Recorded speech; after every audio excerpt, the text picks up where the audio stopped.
지금 보고 계시는 사진은 2년 전 저의 주식 계좌입니다. 손해가 심각하죠. 그런데 이런 계좌가 하나가 아니었어요. 저는 미국 주식으로 1억 원이 넘는 돈을 잃어봤습니다. 당시에는 밤에 잠도 잘 못 자고 마음고생을 엄청 했었어요. 손해가 크니까 팔지도 못하고 더 사자니 현금도 없고 처음부터 이걸 알았다면 이 정도로 큰 손실은 없지 않았을까 싶어서 오늘 여러분들에게 저의 이야기를 솔직하게 공유해 보려고 합니다. 제가 어쩌다가 주식 투자로 큰 돈을 날렸는지 그리고 어떤 것들을 깨달았는지 말씀드려 볼게요. 저는 이걸 4년이 지나고 나서야 깨달았는데 지금 이 영상을 보고 계시는 여러분들은 저와 같은 실수는 하지 않으셨으면 좋겠어요. 우선 저는 애플이나 테슬라 같은 개별 주식 투자는 하지 않고 ETF 투자를 하고 있는데요. 그 중에서도 3배 레버리지 상품을 매일 분할 매수하는 무한 매수법으로 주식 투자를 하고 있습니다. 제가 주로 투자했던 ETF는 TQQQ나 쏙슬 같은 3배 레버리지 ETF이고 무한 매수법은 라오원님이 만든 투자 방법인데 이건 인터넷을 검색해보시면 자료가 많이 나올 거예요. 무한 매수법으로 주식 투자를 시작한 게 2021년 가을이었어요. 이때는 코로나 때 돈이 정말 많이 풀려서 주식 시장이 굉장히 좋았는데 우스갯소리로 원숭이도 주식 투자로 돈을 번다는 말이 있을 만큼 주식 시장이 정말 핫했습니다. 2021년에 주식 투자를 하셨던 분들은 공감하시겠지만 나 혹시 주식 천재인가? 이런 생각을 다들 한 번쯤은 해보셨을 것 같아요. 금리도 낮고 환율도 비싸지 않아서 미국 주식에 관심이 생겼을 무렵 무한매수법 책을 접하고 미국 주식 투자를 시작하게 됩니다. 우리가 주식 투자를 시작할 때 시드머니를 정하는 게 중요하잖아요. 당시 저는 주린이었기 때문에 1,000만 원 정도로 투자를 시작을 했어요. 그런데 신기하게도 몇 개월간 계속 수익이 나는 거예요. 투자금이 적다 보니까 수익금이 그렇게 크지는 않았는데 그래도 매달 용돈 수준의 돈을 계속 버니까 막 신이 나더라고요. 초심자의 행운이라고 자꾸 수익이 나니까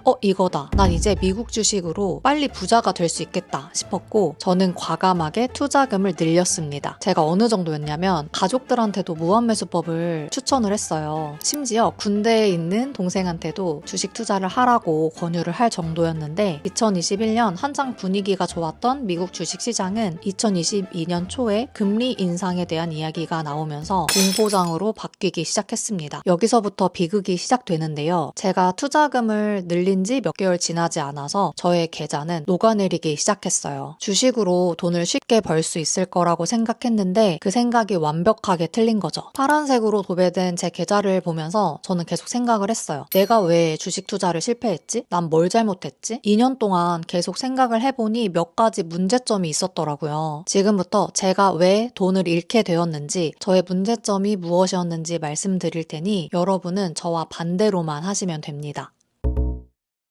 주식 투자를 오랫동안 하신 분들이 공통적으로 하시는 말씀이 있어요. 욕심 부리지 마라, 조급하면 안 된다. 이미 유튜브며 책이며 이런 조언들을 해주는 사람은 많아요. 그런데 막상 현실에서는 이걸 지키기가 어렵더라고요. 제가 주식 투자를 실패한 가장 큰 이유는 바로 빨리 자산을 늘리고 싶다는 욕심 때문이었다고 생각해요. 남들보다 더 빨리 자산을 늘리고 싶었던 탐욕이 결국 화를 불렀던 거죠. 앞서 제가 무한매수법으로 미국 주식 투자를 하고 있다 라고 말씀드렸는데 이 투자 방법은 제가 개발한 게 아니잖아요. 그렇다면 충분한 기간을 두고 테스트를 진행을 했어야 하는데 소액으로 몇 번 투자를 해보고 이거 별거 아니네 이런 생각으로 과감하게 투자금을 늘렸던 게 문제였어요. 게다가 제가 투자했던 ETF는 3배 레버리지 ETF인데 일반 ETF가 10% 오를 때 30% 오르고 10% 떨어지면 30%가 떨어진다는 의미예요. 꽤 위험한 ETF인데도 너무 안일하게 생각했던 거죠. 그만큼 쉽고 빠르게 가려고 했었던 것 같습니다. 사실 처음에 제가 만든 수익은 미국 주식 시장 자체가 좋아서 만들어진 수익인데 당시에는 돈을 빨리 벌 수 있는 방법을 찾았다는 생각에 판단력이 흐려졌던 것 같습니다. 그래서 만약 여러분이 지금 실력에 비해서 과도한 수익을 만들고 있거나 주식 별거 아닌데? 라는 생각을 하고 계신다면 내가 지금 너무 욕심을 부리고 있는 건 아닌지 중간 점검을 한번 해보시면 좋겠어요.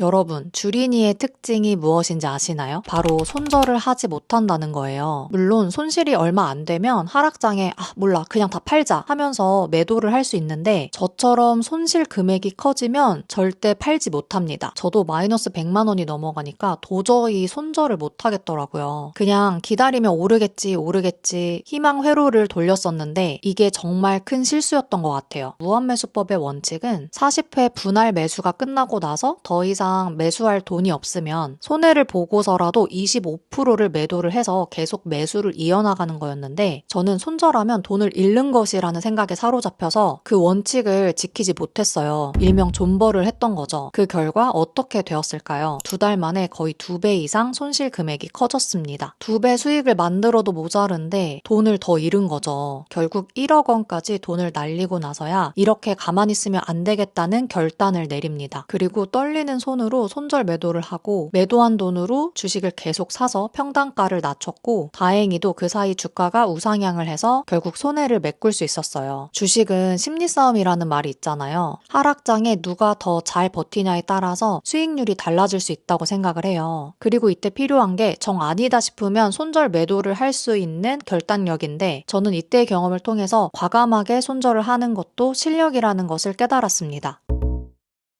주식 투자에서 가장 중요한 게 바로 현금 보유량이에요. 좀 더 정확하게 말하면 매달 내가 만들 수 있는 현금 흐름인데요. 제 경우에는 부동산 투자를 하면서 생겼던 대출 이자가 금리가 오르면서 거의 2배가 되었어요. 그러다 보니 쓸 수 있는 현금이 줄어들었고 이게 주식 투자에도 영향을 주더라고요. 솔직히 말하면 주식 수익률이 그렇게 좋지 않아도 한 달에 쓸 수 있는 생활비만 넉넉하면 버티는 게 그렇게 어렵진 않아요. 문제는 대출을 받아서 주식 투자를 했는데 대출 이자가 늘어난다거나 수입이 줄어들어서 내가 쓸 수 있는 현금이 줄어들 때 생깁니다. 생활비는 말 그대로 의식주를 해결할 수 있는 돈인데 투자 때문에 기본 생활을 유지하기 어려워지면 정말 괴롭거든요. 이럴 땐 어쩔 수 없이 주식을 팔아야겠죠. 그런데 재밌는 건 주식이 언제까지 계속 오르지도 않지만 또 언제까지 계속 떨어지지도 않아요. 주가가 계속 떨어지니까 어쩔 수 없이 팔았는데 이게 또 다시 오르는 시기가 온단 말이죠. 그럼 그때는 또 팔지 말걸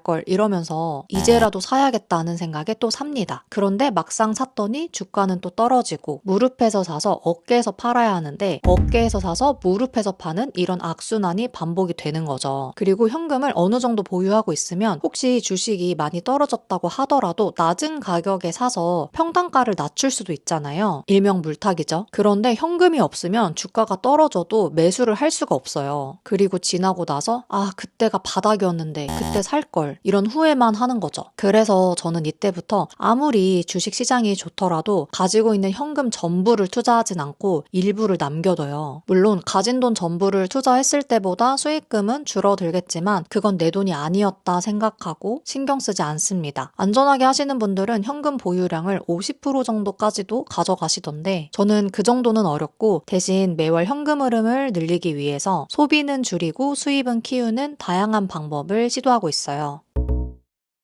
매월 주식 계좌 잔고를 남편한테 공유를 하고는 있지만 미국 주식 투자는 제 담당이고 사실 제가 거의 다 알아서 하고 있는 상황이거든요. 그런데 주식 시장이 좋지 않고 계좌가 막 녹아내리니까 기분이 우울하고 막 예민해지더라고요. 그리고 그 부정적인 기운이 남편한테도 전달이 되겠죠. 남편이 하루 종일 회사에서 고생하고 집에 왔는데 막상 제가 계속 주식 어플 보면서 한숨 쉬고 있고 우울해하니까 남편이 또 얼마나 힘들었겠어요. 그렇다고 이제 와서 남편이 해결해 줄 수 있는 문제도 아니고요. 이런 날이 반복되다 보니까 자칫하면 부부 사이도 안 좋아질 수 있겠다라는 생각이 들더라고요. 사실 제가 투자를 하는 이유는 가족의 안정적인 미래를 준비하기 위해서였는데 이러다가는 돈도 잃고 가족도 잃을 것 같았습니다. 그래서 그때부터는 가족의 행복을 잃지 않을 수 있는 수준으로만 투자를 해야겠다라고 생각을 했어요. 만약 주식 투자를 처음 시작했던 때로 다시 돌아간다면 남편과 많은 대화를 나누고 최악의 상황이 오더라도 감당을 할 수 있도록 보수적으로 투자금을 정하고 여윳돈은 따로 마련해둘 것 같아요. 특히 대출을 받아서 주식 투자를 하는 짓은 절대 하지 않을 거예요. 주식 투자로 1억이라는 큰 돈이 사라지는 경험을 해보니 돈을 버는 것도 중요하지만 잃지 않는 투자를 하는 것도 중요하다는 것을 깨달았어요. 결혼 전에는 돈을 잃어도 내가 감당하면 그만이지만 결혼을 한 후에는 내 실수가 가족을 힘들게 할 수도 있기 때문에 더욱 신중해지더라고요. 하더라고요. 막상 열심히 모은 돈이 공중분해 되었을 때는 정말 막막했고 다시 원금을 회복하고 수익을 만들기까지는 2년이라는 긴 시간이 걸렸습니다. 그래도 2년 전과 비교해보면 하락장을 버틸 수 있는 근육이 좀 더 커졌고 빨리 부자가 되어야겠다는 조급한 생각에서도 어느 정도는 벗어날 수 있게 된 것 같아요. 주식은 계속 오를 수 없고 시장도 우리가 컨트롤할 수 있는 게 아니라서 적당히 벌었으면 매도를 할 수 있어야 하고 하락장이 오면 공포에 살 수 있는 용기도 필요합니다. 그런데 문제는 이런 실전 실력이 하루아침에 생기는 게 아니더라고요. 미국 주식과 관련된 금리, 환율, 경제 상황 등에 관심을 계속 가지고 시장을 떠나지 않아야 해요. 뭐든 쉽게 얻을 수 있는 건 없으니까요. 저도 4년 정도 미국 주식 투자를 했지만 여전히 배워야 할 게 많아요. 하지만 가족의 안정적인 미래를 만들기 위해서 부동산 투자뿐 아니라 주식 투자도 계속 할 거고 그러려면 지속적인 현금 흐름이 필요하기에 소비를 줄이고 월급 외 부수입을 만드는 시도도 계속 할 생각이에요. 저와 생각이 비슷하신 분들 그리고 가족을 위해 안정적인 미래를 만들고 싶은 분들은 구독, 좋아요 눌러주시고 함께 성장해 나가면 좋을 것 같습니다. 그럼 오늘 영상은 여기까지고요.